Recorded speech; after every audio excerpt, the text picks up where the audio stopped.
Hi, just testing audio. Can you hear okay? Yep. Thank you.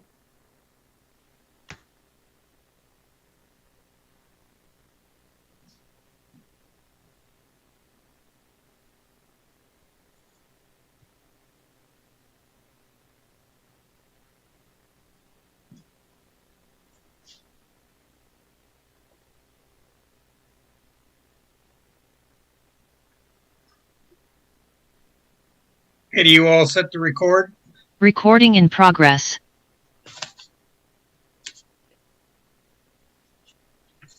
Sorry, yes. Great. Good evening. My name is Peter Bassarin. I'm chairman of the Branford Inland Wetland Commission. Regular meeting. It is now 7 o'clock on February 27th, 2025. We're going to be conducting the meeting this evening as a virtual meeting using the Zoom software platform. This is in accordance with Public Act 22-3. The documents that we are using tonight are available at the town hall, and the agenda for tonight's meeting was filed on February 12th and is posted on the website. We normally have an opportunity to use the town's website for the other documents, but I guess we had an issue with the platform that's storing those documents. Jamie, can you indicate to the folk on the call how they can access those documents at the present? Sure. Jamie Frederick and the Wetland Agent. So the hyperlink on our agenda appears to not be working. However, all the materials are available on the website, and I have put a direct link to the meeting materials in the chat for this evening's meeting. Thank you. While you got the floor, are there any changes to the agenda from staff standpoint?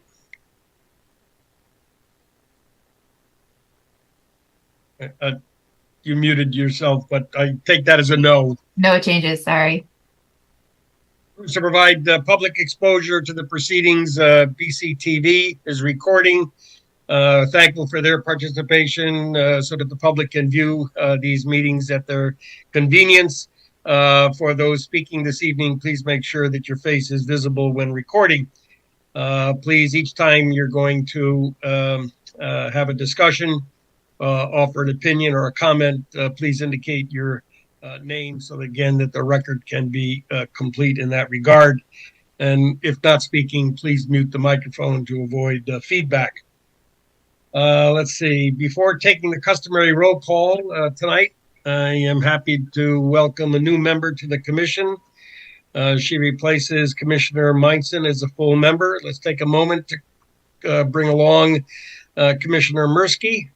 And maybe she's replacing Commissioner Fernaro. That's what I meant. Fernaro, excuse me. And while we have you, why don't you give us a little bit of background on your life so far? Thank you so much. Commissioner Rachel Mirsky, thank you for welcoming me to this new position. I am an attorney by trade. I primarily do civil rights law at this time. I'm also a resident here of Branford. I was looking to be more involved in the community in a way where I could as a lawyer at the more local level, which this is exactly what this is. I am also involved in the community in other ways as well. I'm also a board member of what's called the Branford Micro Fund. And a lot of the work that I do is systemic work for my profession, where we look at ways to improve the lives of people with disabilities throughout the state of Connecticut. Primarily, we improve the lives of people in institutions who can't advocate for themselves. And I have been a resident of Branford for just over 2 years. Thank you for the warm welcome. Welcome aboard. So we're going to do a roll call now. When I announce your name, please indicate your presence by saying present. Commissioner Goklowski. Commissioner Goklowski, present. Commissioner Meinson. Commissioner Meinson, present. Commissioner Papantonis. Commissioner Papantonis, present. Commissioner Begeman. Commissioner Begeman, present. And Commissioner Mirsky. Commissioner Mirsky, present. Great. Any commissioner at this point need to recuse themselves from any of the posted items on the agenda? Okay. First order of business are the minutes. We have minutes from February 13th, the regular meeting minutes. They were mailed out and again are available on the town's website. Is there a motion to approve the meeting minutes of February 13th?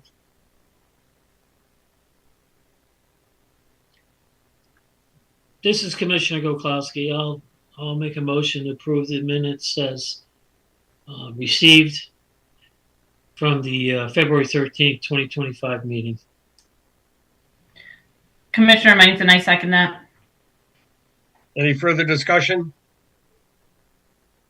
All in favor, indicate by saying aye. Aye. Aye. Any opposed? Any abstentions? Abstain for obvious reasons. Okay, and then we have the February 24th site walk minutes. Short and sweet. Looking for a motion on the site walk conducted last Monday. This is Commissioner Begemon. I'll make a motion that we approve the minutes for the site walk for 2/24/25. Commissioner Papantonis, second. Again, any discussion further? All in favor indicate by saying aye. Aye. Any opposed? Any abstentions? Commissioner Meinson abstain. Before we get into the meat of the agenda, just a question, Jamie, with the commission now at its present members, the quorum amount that we would need would be now 5? Jamie Frederick and wetland agent. So the full commissioner member for the board is 7. So 4 is the quorum and up to 7 can be seated. So since we have less than 7 commissioners this evening, everyone is seated for all agenda items. Okay, and a body of 4 would still be able to vote on measures?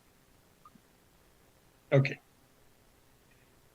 For item 2 on the agenda, applications for review, Inland Wetland 250101, 19 to 37 Gould Lane, proposed subdivision for 3 residential lots is first up. We have a lot of material in the Dropbox on this application. Believe it. There's been some updates. Jamie, can you bring us up to date with those updates? Jamie Frederick and the wetland agent. So this application was for receipt at the last meeting. The commission scheduled a site walk for this past Monday, which has occurred and the minutes were just approved for. And I had mentioned at the last meeting the commission might want to consider a public hearing for this application. And the commission decided to hold off on that discussion until after the site walk. So I guess my thoughts are that maybe we have a brief overview from the applicant as to what it is they're proposing to do, and then the commission can pick up on whether or not to schedule a public hearing. We don't want to dive too much into the material if there's going to be a public hearing, because then we'll have to, go through all of that information. So unless any commissioners have any questions regarding that, I guess I would hand it over to the applicant. Sounds like a plan. And who do we have here from the applicant? Good evening. My name is Ronald Wasmer. I'm a professional engineer and a land surveyor with an office at 158 Research Drive. I'm representing the applicant, 5 Beechwood LLC. Buddy Field and Josh Miller are the principals of that LLC, and they are here on the meeting this evening. The parcel is, Jamie, can you share the plans, please?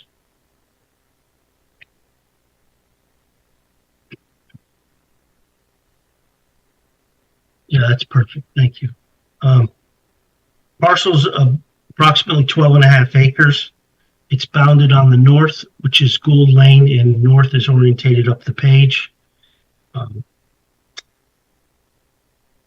There are 3 residential homes that front on Gould Lane, number 39, number 43, and number 45, that are not part of this application.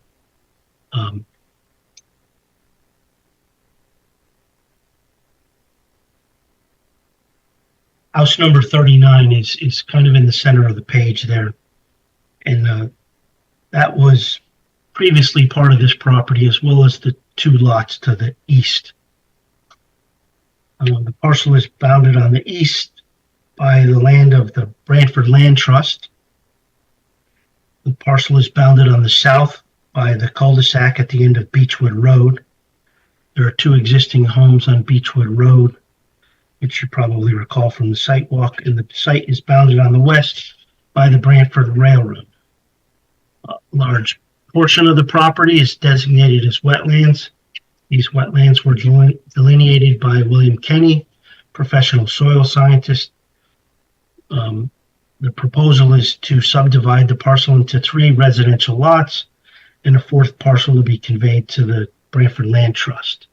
And so that's indicated on this subdivision map that you see in front of you now. So you'll see 1 lot at the end of Beechwood Road, and then 2 lots along Gould, one to the west, and then the one to the east. And the east is kind of like an L-shaped lot because it contains uplands behind the existing house number 39. The intention of the subdivision plan is for record upon approval for recording in the land records. We can take a quick look at the next sheet, which is the zoning layout sheet. The intent of this plan is to demonstrate zoning compliance, and it doesn't have too much to do with wetlands, but you can see the lots and the proposed houses and the setbacks, as well as the wetlands and lot areas. The grading and drainage plan is probably of most interest to this commission. This plan depicts the existing and proposed grades, the proposed houses, drainage structures, utilities, and some of the features intended to protect the wetlands. In regards to grading, the lots are gentle to moderately sloping. The proposed house generally sits on the higher portion of the lot. There's minimal grading required to develop these lots as indicated by the finished grades. The houses will connect to public water and sewer. Electric on Gould Lane is overhead. Electric on Beechwood is underground.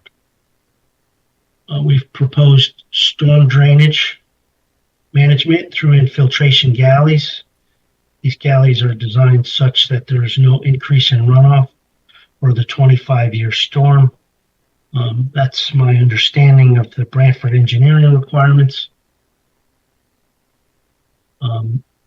One of the features, or some of the features in regard to wetland protection, is we've proposed a split rail fence approximately 15 feet off the wetlands limits on all the various lots. Most of the land on lots 1 and 2 was once a lawn area and now has become overgrown with small cedar trees and maple trees and grass. There's an area behind lot number 2 that again is a grass area with small cedar and maple trees growing in there. So we don't have any proposed development behind lot number 2, but I did, in a previous application, in the previous plans, we had erosion control indicated on that rear portion of the lot number 2, as well as some fencing. So we've removed that from the plan. Everyone still with me here? Thank you.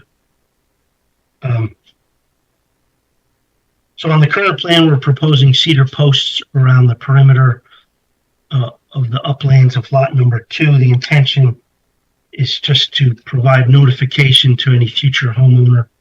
You can see right where Jamie just stopped the mouse is the end of the cedar, end of the split rail fence.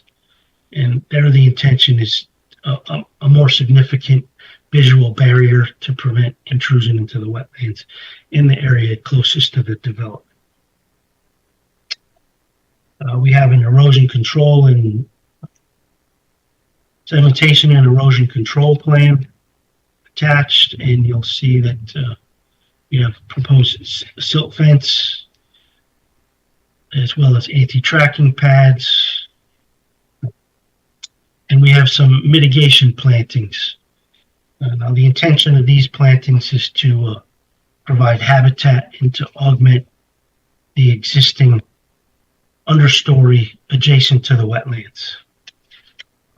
Lot number 3, which is the one off of Beechwood, contains an existing block building and some what appear to me is overgrown ornamental shrubs as well as some natural forest cover.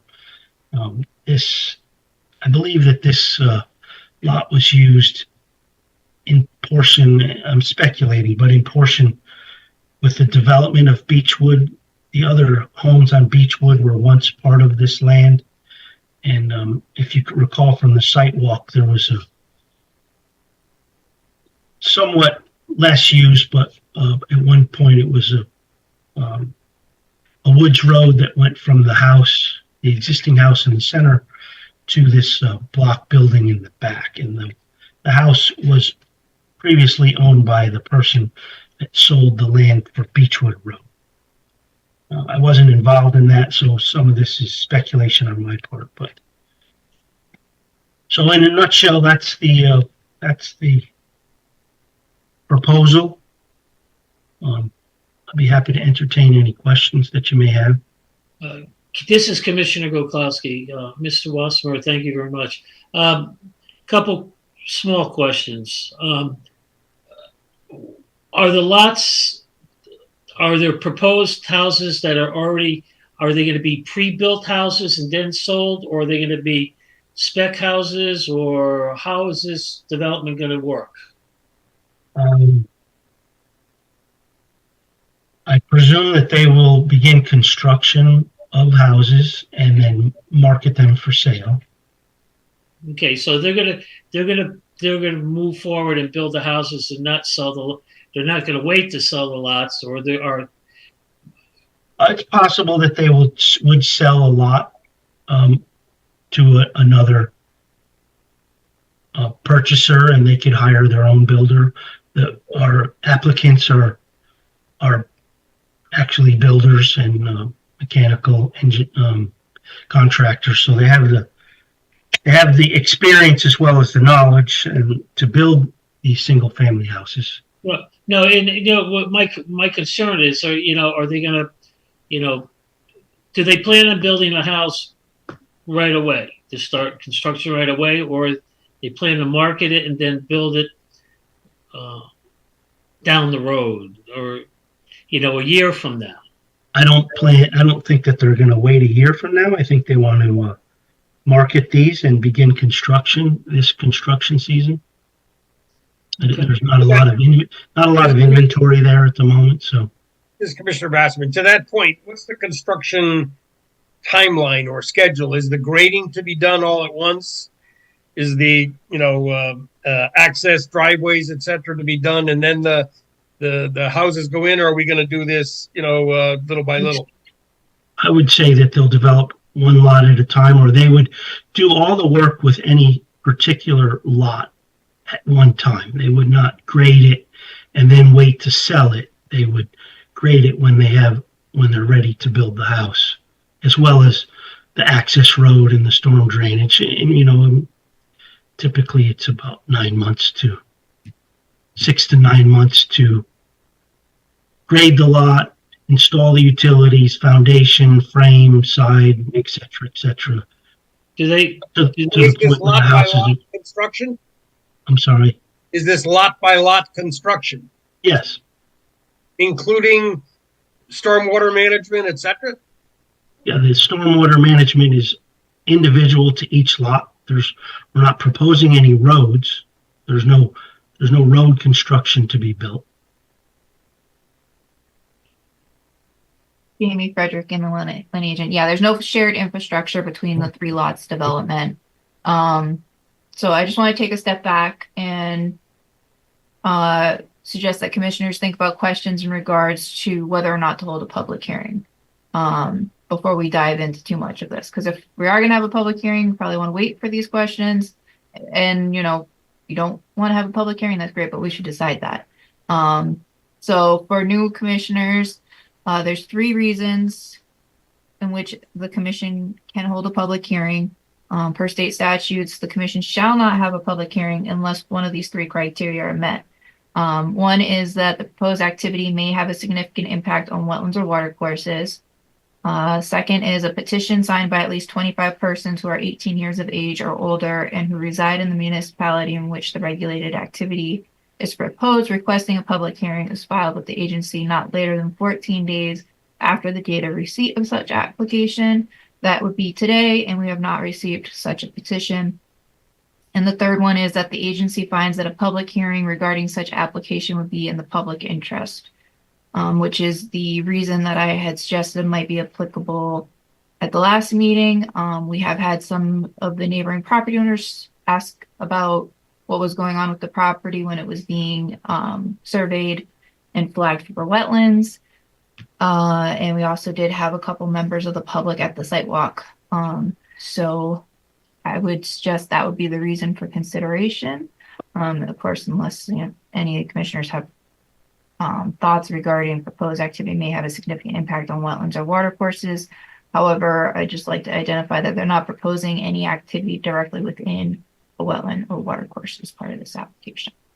This is Commissioner Basserman. Do we have any formal correspondence from the public regarding the project here? No. So one of the benefits of holding a public hearing is our noticing requirements that make the public aware that the commission has an application before them. And it would allow members of the public the opportunity to present if there was any information they felt was relevant to the purview of the Inland Wetlands and Watercourses jurisdiction in reviewing the application. If the commission were to hold a public hearing, we would have, one of those notices is noticing in the paper, and then the applicant would have to notice the abutters and put a sign up at the property. So it would mean some additional time before the public hearing could be opened. The earliest the public hearing could be opened would be March 27th from a newspaper publication standpoint. This is Commissioner Basserman again. And Jamie, did we, on the previous Gould Lane project, not that long ago, did we not have a public hearing there? That was a long time ago in the sense that it was before my tenure here. It was 2013. Just missed it. I think there was a public hearing, but I'm not sure. I was not part of that process. I think given that there's a lot of wetlands on the parcel, it wouldn't be out of place to hold a public hearing. And the other thing is, Commissioner Basserman again, this does abut land trust property? It does. And there's a portion of property that I believe they're looking to set aside as open space and are talking with the land trust about potential interest. That's correct. We have proposed an area of land approximately 1.5 acres that's adjacent to the existing Branford Land Trust. It's actually labeled as lot number 4 on the plan. This is Commissioner Basserman. I'm going to make a recommendation and a motion that application Inland Wetland 250101 be conducted within the context of a public hearing to be scheduled. What was that date again, Jamie? March 27th. March 27th. March 27th of 2025. This is Commissioner Begamon. I'll second that. Any commissioner want to make comment on that motion? This is Commissioner Mirsky. I recognize I'm new and I recognize that these meetings tend to be remote. My understanding and my preference, not for me personally, just for ease of use, not knowing if anyone would show up, if we have a small or larger group, is the commission open to it being in person, given that it's more challenging with more people on this particular platform?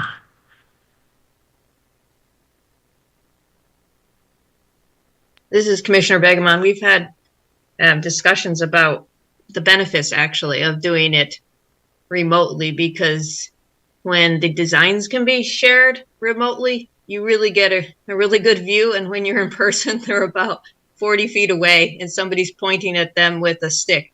That's a benefit I see of having them remotely, even for larger groups, but that's my opinion. The public hearings that I've been involved with have been a lot easier here, and we've had a relatively a good turnout for all the public hearings that we have had. People that wanted to be there were there and were online and waited hours for discussion. So that's my opinion. It's been a while since the commission has met face to face, since the pandemic.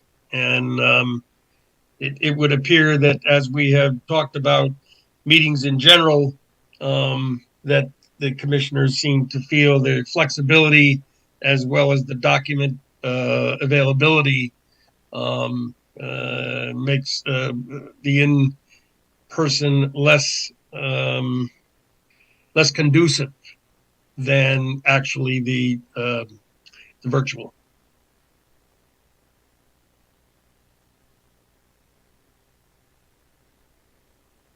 So we had a motion. Do we have a second on that? I second it. I think we're in the discussion phase. I have a question though. I know we're not supposed to talk about specifics if we vote yes for the public hearing. But if we do have questions that we want to address between, or we want to give the applicant time to look at between now and the public hearing, when do we submit those questions? Let's maybe talk about that after this motion, because I'm not really the motion. Okay. Okay, I'll take I guess we do a roll call vote on this. Commissioner Gokowski? Commissioner Gokowski, yes. Commissioner Meinson? Commissioner Meinson, aye. Commissioner Papantonis?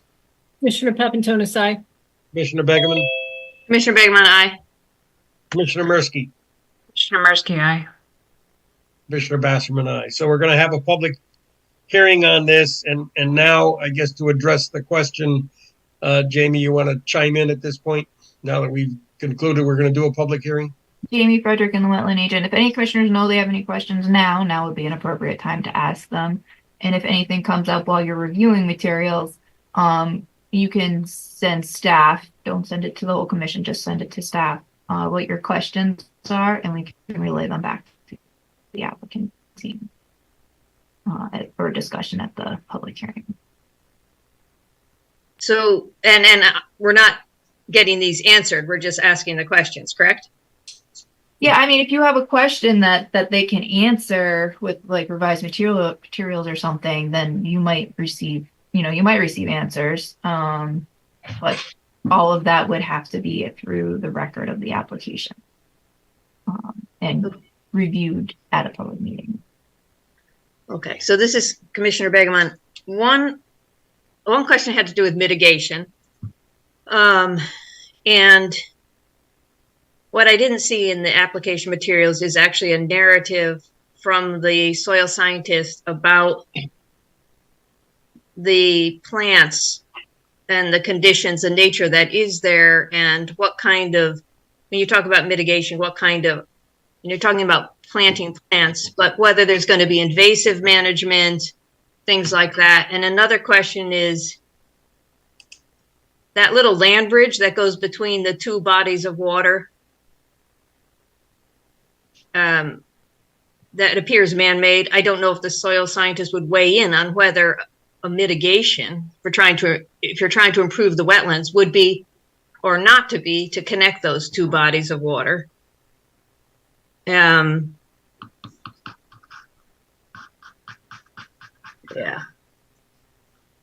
And then I have other questions just about the galleys.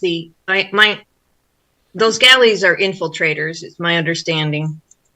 And there's a note that says that the yard drains will sit on top of those infiltrators. And I gather a yard drain is water that's running off the yard that's going then into the infiltrators, or is that? Anyhow, my concern has to do with lawns and pesticides and fertilizers and them going into an infiltrator deeper into the ground than they might with bioswales or other types. That's a question.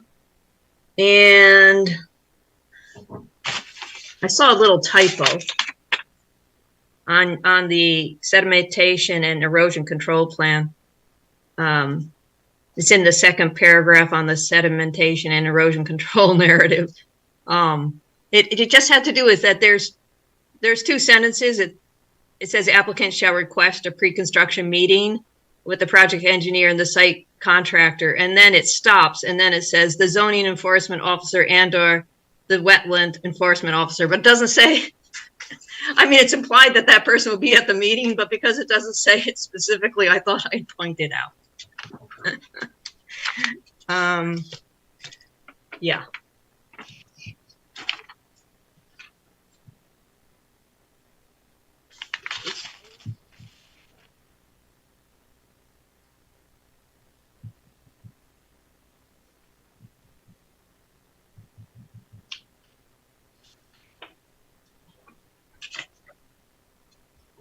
And I think a narrative might be, this is Commissioner Begemon again, a narrative of why, my understanding, I have it, is that mitigation is often done when there's been direct impact on a wetland, but there's no proposed direct impacts at all to direct impacts to the wetland. So I think a narrative of why the applicant is proposing mitigation would be helpful. Amy Frederick and the wetland agent. Certainly I would say when we see direct activity within a wetland or water course, the commission sees compensation, and at that point often requires compensation. There are times where an applicant will propose compensation and or be requested to propose compensation, even when there's no direct activity proposed within the wetland, just based on, the increase in activity adjacent to the wetland area. I think the narrative that was being discussed on, what the proposed mitigation is, whether there's invasive species management, a little bit more information on kind of what that compensation would look like relative to the existing conditions would be helpful to make sure that the commission understands what the compensation proposed is and that it's appropriate. And so that on the back end, when the property owner is looking to get COs for the properties, we're not dealing with whether the number of plants was appropriate, and we're dealing with that up front so that there's a little bit less potential confusion at the end. So I think certainly having the wetland scientists review that proposed planting / compensation plan and providing a little bit more detail for the commission would be beneficial. This is Commissioner Bassman. Does any commissioner feel that we need any third-party input to assist the commission in its responsibility here?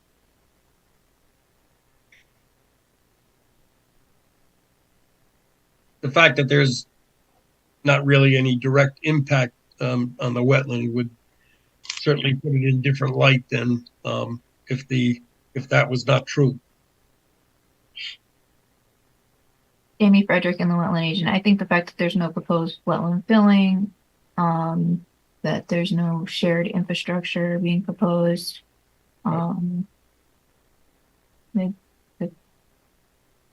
it would be in line to not necessarily have a peer review for this. This is Commissioner Begemon. One of the things that we saw on the site walk is an old car and some cement pipes. The old car is on lot 3 and the cement pipes are down in the wetlands in property 2, lot 2.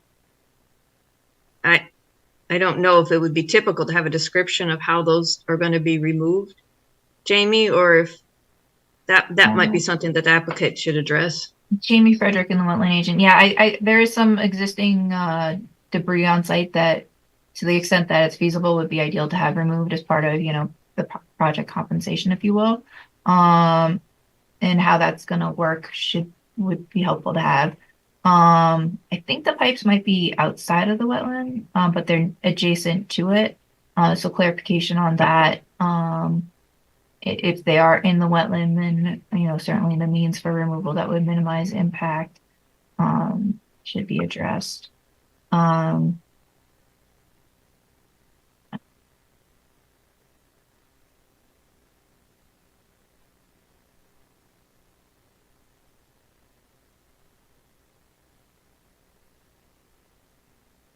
Anything else, commissioners?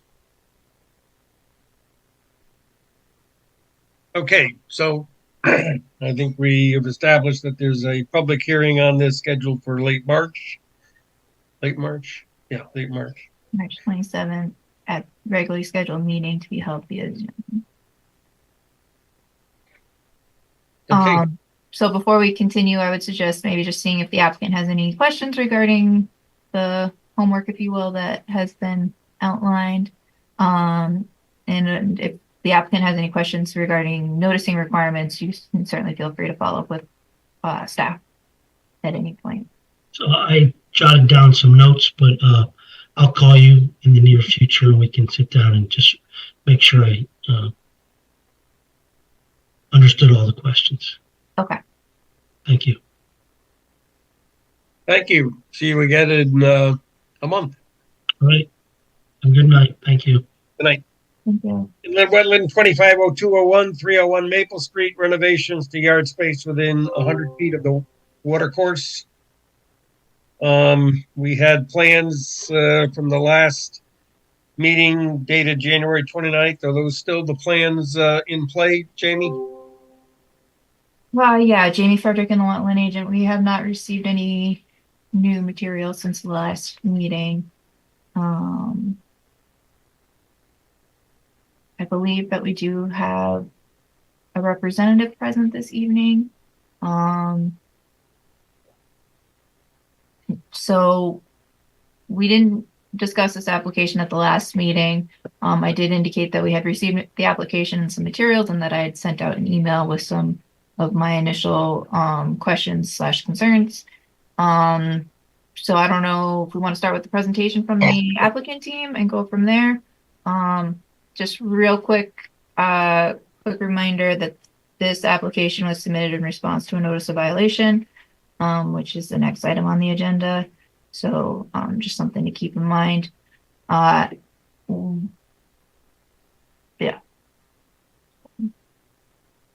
Who do we have with us from Nafis and Young? Yes, sir. You have the floor. Thank you, sir. Good evening. My name is Jim Galligan. I'm with Nafis and Young. I'm a professional engineer. We did receive all of your comments. The only thing is that between COVID, RSV, vacations, and a little bit of cold weather, we haven't been able to get out to the field to secure the rest of the information you've asked for. We are more than willing to do exactly that and provide you with the information that you've requested. We just fell victim to some unfortunate events over the last month or so. I believe the applicant is here, so if there's any specific questions you have about the activities that have taken place, I believe he's here via phone. But I do have the list that was provided and have gone through the list and are more than willing to comply with all the elements in it. This is Commissioner Bassman. Jimmy, the time frame on this is? So the application was just for receipt at the last meeting. Yeah. I haven't calculated out when the time runs out, but we've got some time. To that end, though, when do you think that the additional information will be available? We will try and get out there next week. That being the case, I can get it to you by the end of next week, if not the beginning of the following week. So the commission might want to consider that when scheduling continuation of this matter, but we might want to dive a little bit into the content of what we do have and then make that decision. Let's see, let me open up. Maybe just an overview, a quick overview to give us some basis for looking at this, especially since we have the NOV that follows. And then we'll have a fuller discussion in a couple of weeks when the material that's been requested can be addressed. All right, so I'll start by showing you an aerial image of the property. So the subject property is on the corner of Swift Street and Maple Street. This is an aerial image, I think, in 2023. And to the rear or east side of the property, you can see that there's a water course that flows under Maple Street and continues down towards Long Island Sound. So this water course is the area of concern. And essentially there was some vegetation removal in the backyard, which should have gone through a permit review process. The property, for those that are familiar with it, was very overgrown. I had talked to the property owner about not removing vegetation in the rear yard until the commission had a chance to review a proposed application. Unfortunately, there was understory growth, saplings, small shrubs, kind of things that were removed. Most of the mature trees, are still there. So this is an after the fact application, if you will. And then in addition to the activity that has occurred, I believe the property owner is looking to put up a fence to just kind of help keep residents away from that water course for safety reasons. The bank of the water course is fairly steep and there's some concrete retaining walls. I don't know. Concrete. Called semi-retaining wall.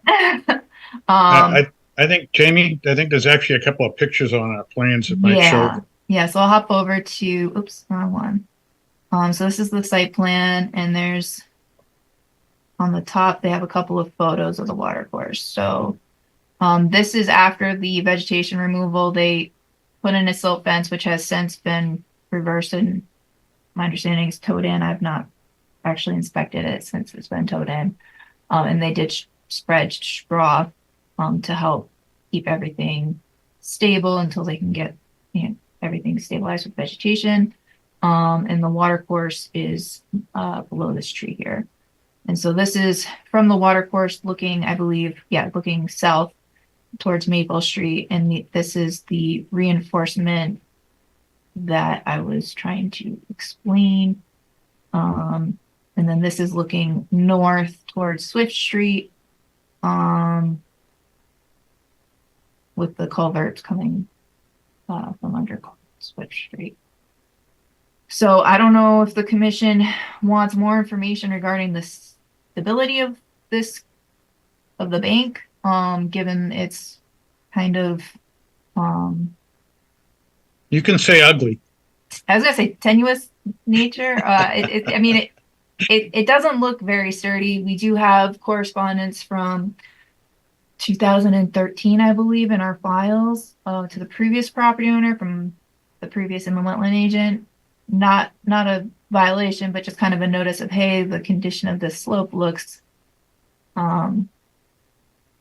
basically kind of saying, hey, you may want to keep an eye on this. And so I don't know. I guess the biggest concern would be the removal of vegetation that has occurred and any impacts to roots that would be holding that soil in place, and then also the installation of the proposed fence. It's not entirely clear to me how it will be installed, and there's kind of been a little bit of difference in my understanding of where the fence will go and where the fence is shown on the site plan. I think I'm looking.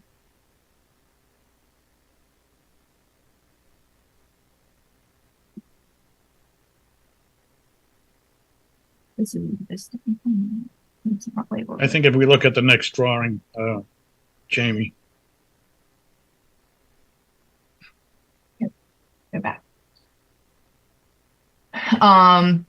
So you've got that concrete block wall that we were looking at. And then the B, C, and A are call outs of where these photos were taken up here. So we've got the silt fence location shown on here with the SF line.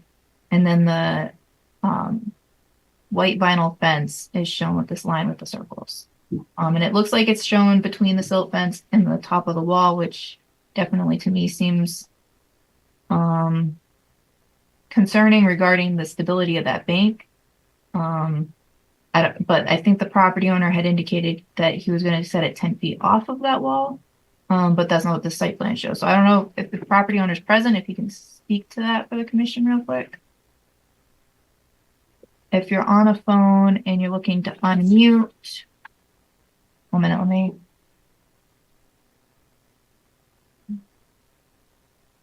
While he's trying to unmute, I did talk to Steve today, and he did say he was going to try and he was going to be connecting to the meeting via telephone. So you may be struggling with that.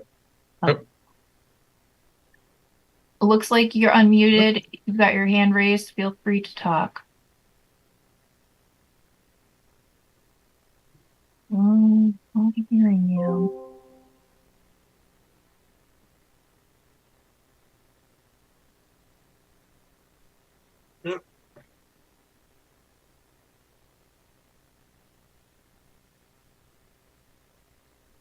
Steve Dosty, can you hear me?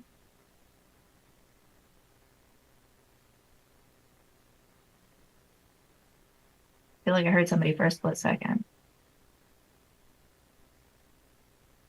Well, maybe while he's trying to connect, maybe I can try and fill in. If you flip back to that diagram, I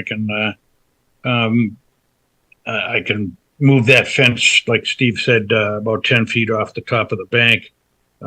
If the silt fence needs to be relocated behind where that fence is going to be, that can be done as well. And I would assume that he's going to use some type of mechanical equipment to drill the holes. There's a significant amount of fence for guys to try and do that with a post hole digger. So I would assume that he's going to do it with an auger. As you had mentioned, Jamie, he has stabilized all the disturbed area and so on. So as far as stability of the retaining wall, I'm not sure how to approach that. I can tell you it's stable now because it's not falling down now, but there's no way to be able to predict whether it will or whether it won't. Right now, if you look at a couple of the other photos there, you can see the general need for the retaining wall. You can see some of the other areas where the slope has been eroded over the decades. But at this point, he's really only proposing, aside of what's done to date, just putting in the fence.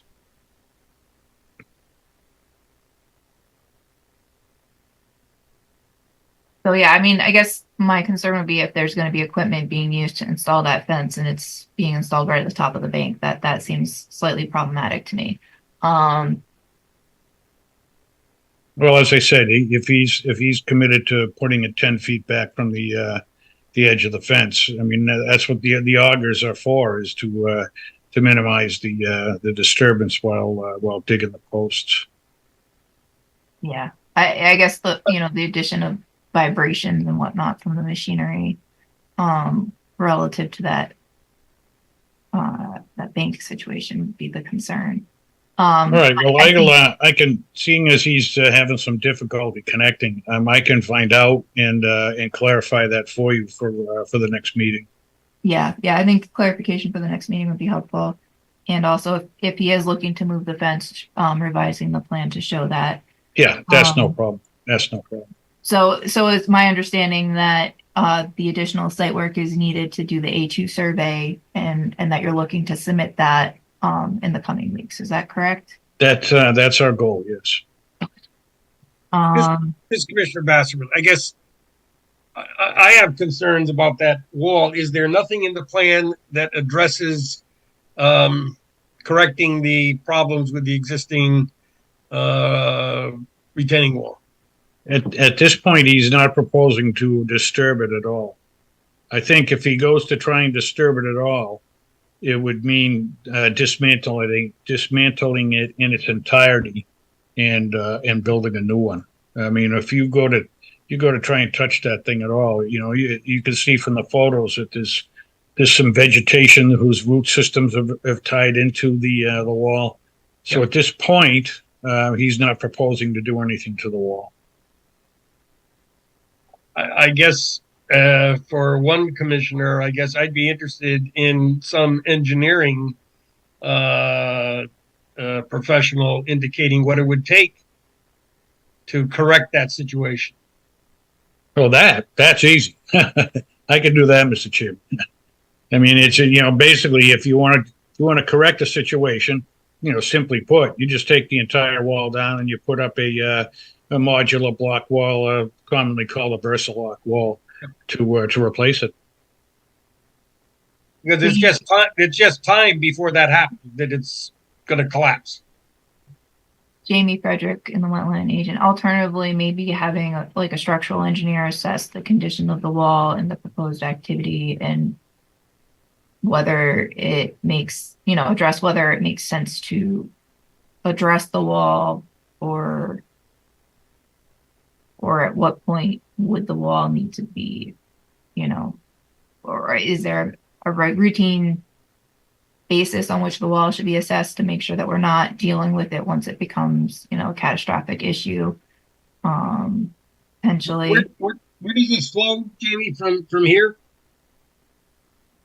It flows south to ultimately to Long Island Sound, but but through what? I don't know that I have that much of the you see it over here? I believe it's part of Mill Creek and it flows down ultimately to Branford River and that's Long Island. So it leaves the site ultimately underground? It's surface flow. There's a I don't know that we have a picture of the crossing on the south end.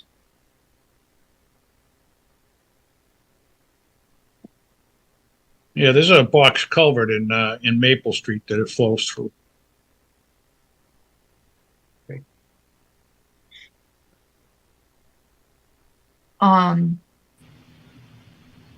Nick Nicholson, then you can see the pipes on the third picture. Reference image C. Who's that voice? Nick from Nicholson Young. If you go to reference image C, you can see the pipes that go under Maple Street. You might have to turn up your volume. If you go to reference C, you can see those pipes right there under Maple Street. Is this? That's the inflow or the outflow? I believe that would be the outflow. It flows into. It looks like that's the side from Swift Street, but the water course flows south. I apologize. Maple into Swift Street, under Swift Street. I was just saying. No, actually it was the ground was frozen when we were out there, so we didn't get a good chance to see which way it flowed. But it does flow from right to left in the picture towards Maple Street. And it looks like, I don't know if we have a picture of that. It looks like you might be able to kind of see part of it. I don't know. Yeah, it's a precast box culvert with concrete wing walls.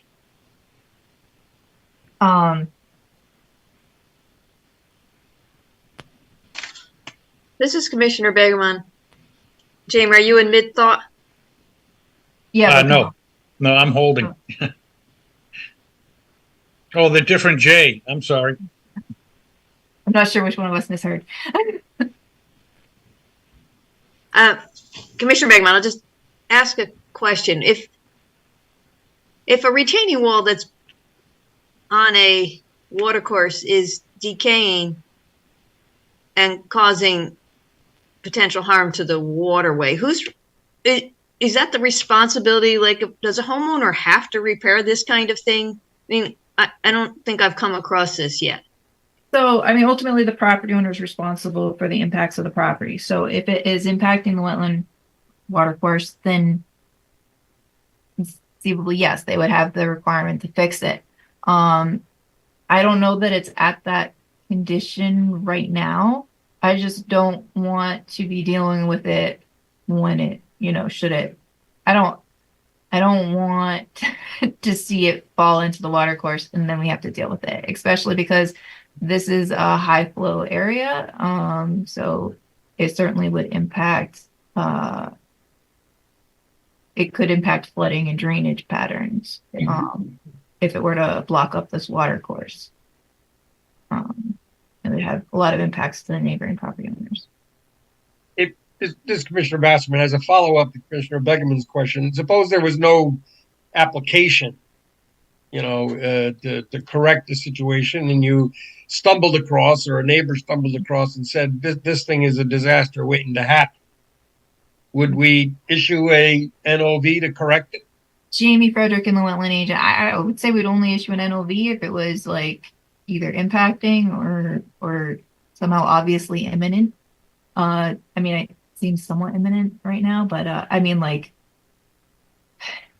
so long story short, going back to that 2013 correspondence, my predecessor sent a letter. So it wasn't a notice of violation. She specified it wasn't a notice of violation. It was a heads up. This looks like a problem, and if should it fail, it will be a violation. So you might want to consider looking at what it would take to address it, kind of thing. I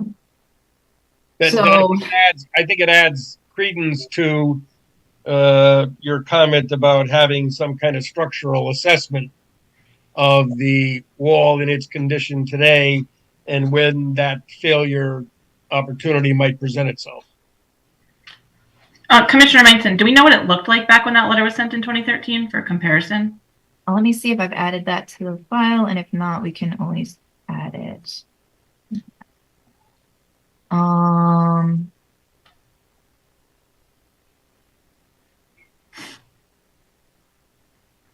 what I'm going to do is I'm going to jump to the NOV, and we can add the NOV to the application because it's relevant. This photo is from 2013. Let me rotate it for everyone.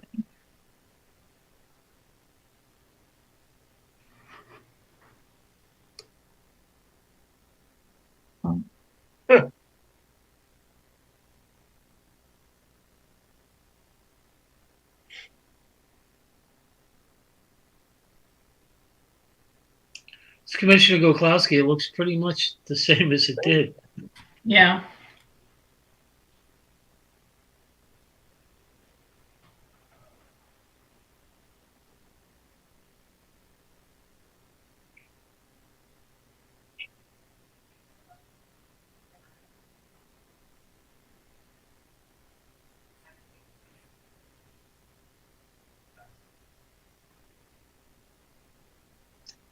Any other comments from the commission to help direct Mr. Galligan? So, go ahead. Jamie Frederick and the wetland agent. I think I had also mentioned to the applicant that you might want to do a site walk. I don't know if you're satisfied with the photos and your understanding of the conditions, or if you think it would be beneficial to schedule a site walk so that you can see it firsthand. Sometimes pictures make something look worse or not as, This is Commissioner Papantonis. I think a site walk's a good idea. All right. Yeah. Anyone feel differently? No. All right. It sounds like our property owner is still trying to figure out how to talk, but He was able to communicate via the chat, so I'm going to suggest that the commission discuss a date for that site walk, and then we ask the applicant to confirm that that date works for him via the chat.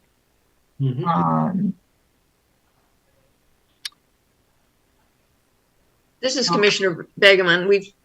Another possible thing for the applicant to look into. We heard that you could take down the whole thing and build a new one, but for like a possibility of what would it take to reinforce whatever's there and repair the sections that are missing.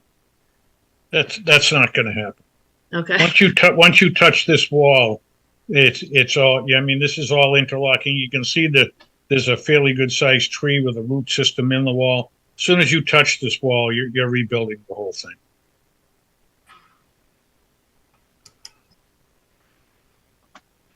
Well, let's talk about the sidewalk date.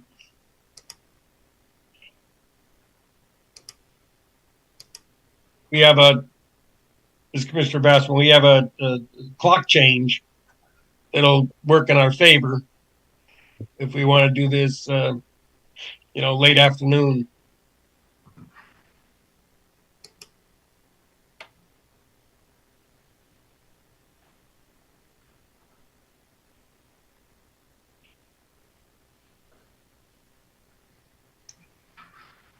Does next Thursday work?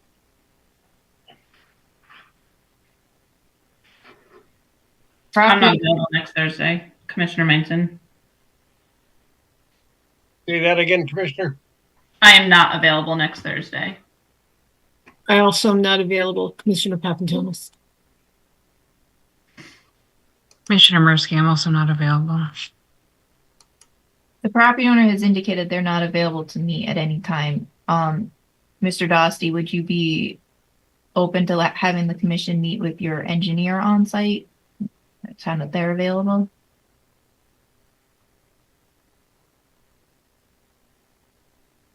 I'm sorry I missed that, Jamie.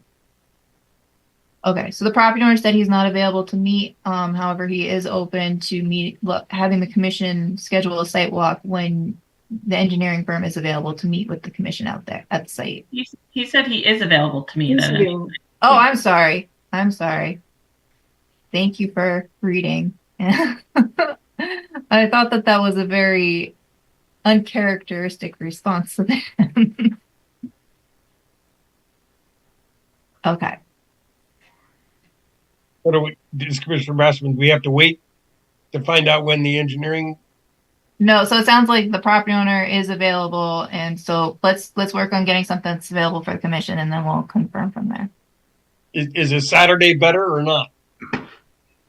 Any day besides Thursday is better. It's fine by me. Wednesday is a good day. Monday and Tuesday is out. Wednesday is a good day for me. Wednesday, right before the next meeting? That'll be the 6th, maybe. That'd be Wednesday, the 12th.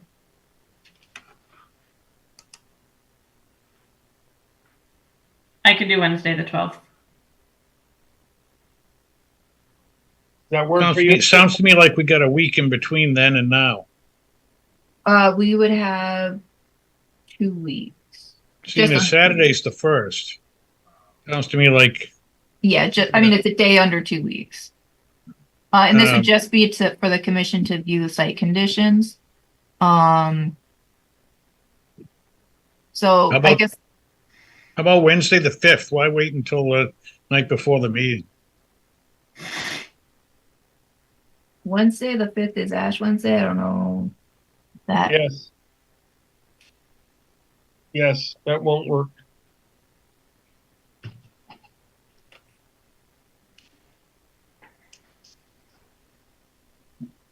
Is the commission available on the 12th? Yes. Thursday? Yes. And I am. Yes.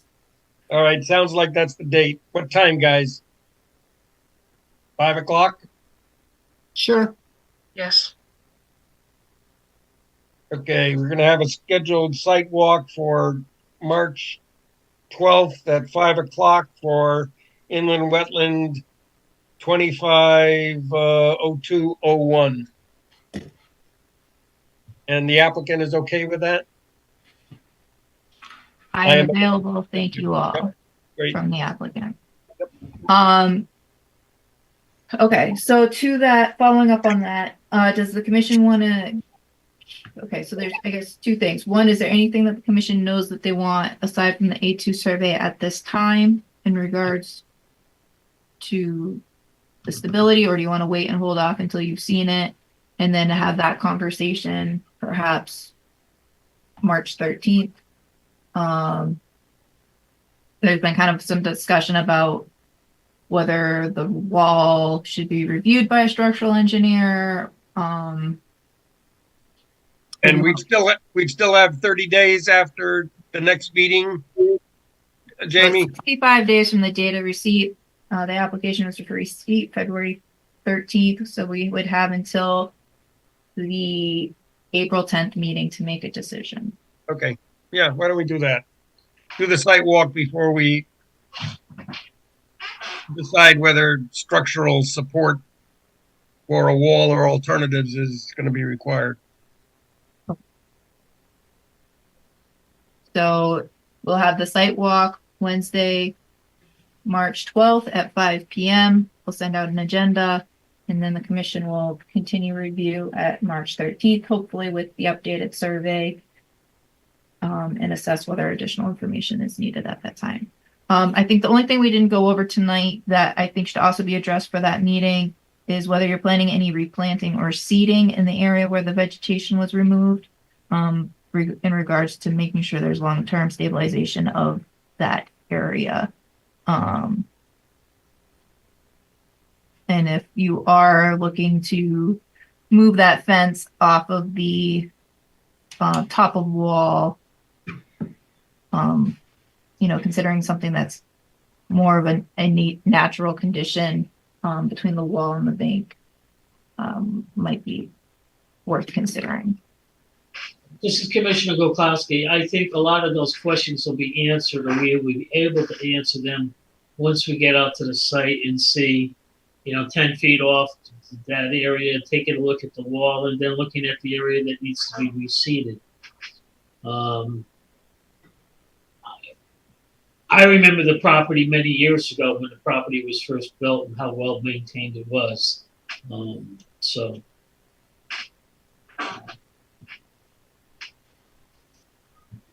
Hey, anything else on this, Jamie? Nope. No, I just wanted to make sure that that was also identified so that hopefully we can have an answer for the next meeting. Okay. See you in a couple of weeks. Well, technically, they're the next item too. Yeah. Then it'll be removal of the vegetation without a permit, 301 Maple Street. So my suggestion would be to, since they've got the application before the commission and we scheduled that site walk, that we continue this as well to the March 13th meeting. This is Commissioner Begeman. I don't recall, was there a planting plan for other than grass? I know we just There's talked no about this. planting plan information provided, which is why I suggested, I indicated that that information should be provided. Okay, and also a description of kind of what the understory was there before so that we can have an idea of what might need to be replaced? Would that be important? Maybe we can request it if available. I'm not sure. Just as Commissioner Gokowski, I'm familiar with that property. Basically, the previous owners just let the property. What we walked through the other day is what that property had. It was all overgrown, and that's basically what it is. I haven't been there since, but when the property was first built, that was one corner that was all perfectly landscaped all the way around the whole property. Jamie Frederick and the wetland agent. I did meet with the property owner out on site before the vegetation removal occurred. I don't recall, I didn't take any notes of what the vegetation was. There were some saplings back there, and some shrubs. I don't recall what they were. There was a tiny bit of multiflora rose in one spot, but it wasn't dominated by multiflora rose. At least I think it may have been. I don't recall for sure. And unfortunately, I didn't take any pictures when I first went out to meet with the property owner. These photos are from shortly after the disturbance occurred, and I'm just trying to look. So like here you can see some of the saplings that were removed and or shrubs. So I don't know that there's going to be a record of what was removed. I don't think that, Probably not. but we can ask the property owner if he has it to submit it and just and go from there. There was also some debris, trash, an old tractor, and things like that the property owner was trying to get off of the property. And I think in trying to create a path to get to it, he got a couple of steps ahead of himself.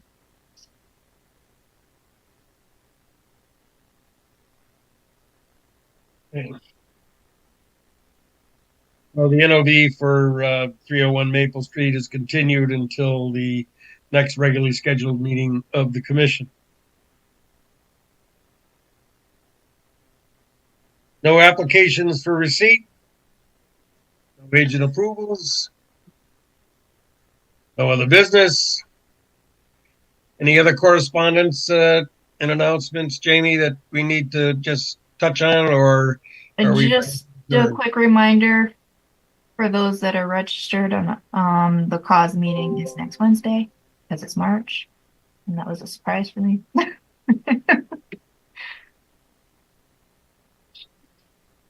That's all I've got.